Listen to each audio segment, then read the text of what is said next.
At this point in time, Helicon Focus really is the industry leader in focus stacking software. I'll be honest, I used to not be a big fan of it, and this video might just change my mind.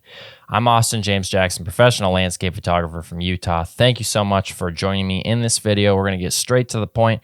We're talking about Helicon Focus. Now, I've had photographers telling me forever now, it seems like for years or months at least, about how I need to be using Helicon Focus. And for me, I use this software. I tried the trial version like a couple years ago and I wasn't impressed with it. I felt like it didn't do a good job on those complicated blends. And for the easier blends, it did a good job, but it's easy to do an easy blend, at least for landscape photography, when you're trying to do a focus stack. So for that reason, I didn't really think there was a need for the product. Now, I just returned from being up in the Northwest. I shot a few forest images that were pretty complicated, and I thought this would be the perfect time for me to give it another little run through and then just give you a review on my honest thoughts. I honestly thought when I was making this video, I was going to be making a video on how poorly it works, because like I said, I haven't had good luck on the past, but I was pleasantly surprised at how well this software works, and I honestly am probably going to consider purchasing it now after making this video. For landscapes, there's obviously a little bit different than people shooting like macro shots, but I want to show you guys exactly how I use it for my landscape photography, and then you can decide whether you think it's worth it for your landscape photography or not. Let's go ahead and jump right in there. I'm in Helicon Focus right now, version 8.2.16. This is like the mid-August 2024 update. So if you're watching this in the future, maybe this has been updated further. Now, you have a ton of options. There's so many different things you can do in here. I'm just going to show you the basic, what the program really needs to do for landscape photography, which is just to help you to merge your photos. We're not going to worry about any of this remote tethering, any stuff like that, nothing posting on Facebook. I'm just going to show you the basics, how to make it work for you. So you go up here to click on the import button. I'm going to go to my desktop and then go to Helicon. And I've already got 3 different examples that are already in folders. I have TIFF files. You can totally do this with DNG files if you wanted to do raw files. The reason why I use a TIFF is because I like to import them into my Lightroom down here. And then from Lightroom, I'll make a few minor adjustments before doing this. You totally don't have to do that, but at least on this example here, I was finding that these photos were a little bit dark without me going in and making those adjustments. So then when I went back, I made those adjustments on this photo. I brought up the exposure, just made it so you could see what was going on a little bit better, but it's totally up to you whether you want to do a TIFF, whether you want to do like a DNG file or anything like that. Now you'll see once you open those, all your source images open up on the right. You can click and drag around. So you can see this first image, obviously this front area was what was in focus. This is obviously way out of focus. It's far away. Now, what I did, I watched a few videos and I played around with it myself. I wanted to go up to the preferences. For landscape photography, you want to go to these auto adjustments. I liked adjusting these settings as fit. This is just going to be for focus stacking auto adjustments. So like the alignment, I like to do 25, 25, 25, 10%. Hit OK. And then down here, I like the radius to be 3, the smoothing to be 1. I found that to give me the best results. Now that we're in here, you have 3 methods, A, B, and C. I find that C doesn't work very well, but you can always render all 3 and try it. So the way that you render, you click on which method you want to use, you hit render, and then that loads out. And then on the right side of the screen, on the left side of the screen, you have the original image. On the right side, you have the edited image. Now you can see when I click and drag that everything is in pretty good focus here, all the way from the front to the back. I mean, that's looking pretty good. For how quickly that worked, that it does work pretty well. You can see over here it's out of focus, but over here it's in focus. So it's used all 4 of these images. Now, what I recommend doing is just doing another method. So I'm going to hit method B. I'm going to render that. You can do this for all 3 if you wanted as well. But just like that, it's rendered these 2 images. I am using a pretty fast computer, but I'm also using pretty large files. These are like 60 megapixel files. So it loaded pretty fast. I didn't skip the video or anything. This is just how fast it loaded. And now I have two options. Now, if you want to see the two options side by side, you're going to want to export these. There's tons of other things you can do in here, retouching, text, scale, all that good stuff. We're not going to mess with any of that here in Helicon Focus. For landscape photographers specifically, there really isn't anything else that you'd want to do in here. So you would want to go up to File, go to Export, go to Save. So you can do Save or Save All. If you've done multiple, you can see A and B. You want to do Save All. And we will save those as a TIFF, and I'm just going to save this into a folder called Exported. I'll hit OK. That's going to export these two images here, two files saved. Now I've brought these images over into Photoshop. It's a little bit better in order to do the before and after comparison, or rather compare the two images, just because I can zoom in a little bit better. Top layer right now, we've got B, which was the option B of doing the focus stack, and then we've got option A. When we zoom in, you can see it looks pretty dang good. I'm pretty impressed with how easily that worked.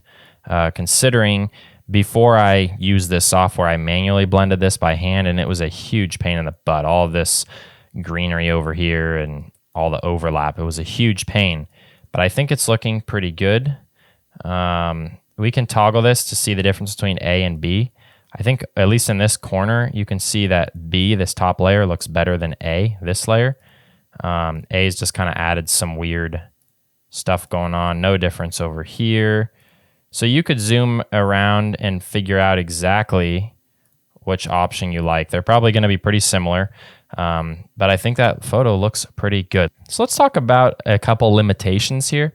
I've got this photo here. Now, on this one, you can see this photo, we've got the background in focus and the foreground is not in focus. And then on this one, we have sharp foreground, sharp little cactus there, blurry background. Now this one, again, you could blend it by yourself, but it is kind of a pain brushing all around the edges of this little cactus. So let's go ahead and hit Method A. We'll hit Render and let it load out.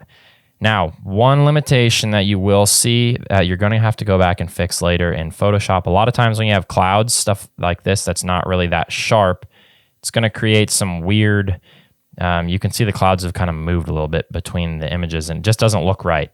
We'll have to go back in later in Photoshop and just mask that out, but it did a pretty good job down here in the foreground. One thing that you will probably see, it's not super sharp on this back cactus. However, that is because I only took two focus stacked photos. So this photo here, you can see I focused on the mountain. The front photo, I focused like right here, which was too close. I should have focused a little bit further back. But it has done a pretty good job. Neither of the photos have this in focus, is why that's not sharp. It's not a problem with the software, simply just a problem with my shooting. So again, you will have some limitations where there's some clouds like this. Again, now, as I mentioned earlier, I didn't want to dive too deep into the additional features here, but if you have this issue come up, you can use retouching. So you will be able to paint on to essentially just retouching it yourself.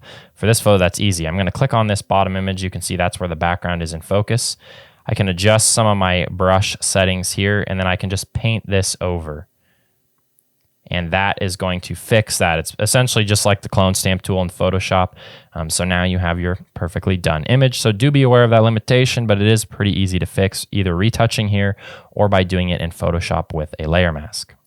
Now let's look at one more set of images here. I'm gonna open these four. Now this one is a really, really tough blend to do by hand because you can see I have these flowers that are very close and they're overlapping things that are very blurry behind them. So I've got a few different images here, and you can see they're also not aligned. Let's go ahead and just run Method A and see how it does. And that looks really good. Now, one thing you will notice, let's see if I can zoom in here. One thing you will notice, as I scroll down, these flowers there's kind of like a blurriness behind them. See if I can get in a better spot. There we go. So see how there's kind of this like little blurriness behind them.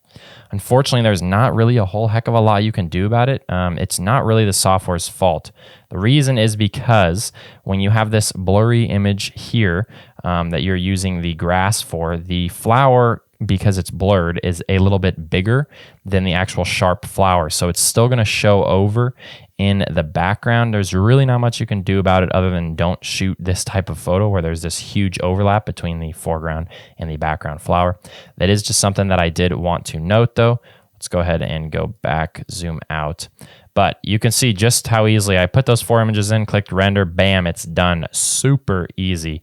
So really, really happy with that. I honestly think the software works way better than it used to, and I'm really, really happy with the results. All right, well, I'm not paid at all to make this video, so this is truly my honest opinion. I just showed you guys the facts. This is just a very base level of how you use the software, but for any of you guys that are landscape photographers out there like me, this is really all you need the software for. It does work pretty well. Now, depending on which package you get, the software runs from anywhere from like $40 to $60 a year, US dollars, of course.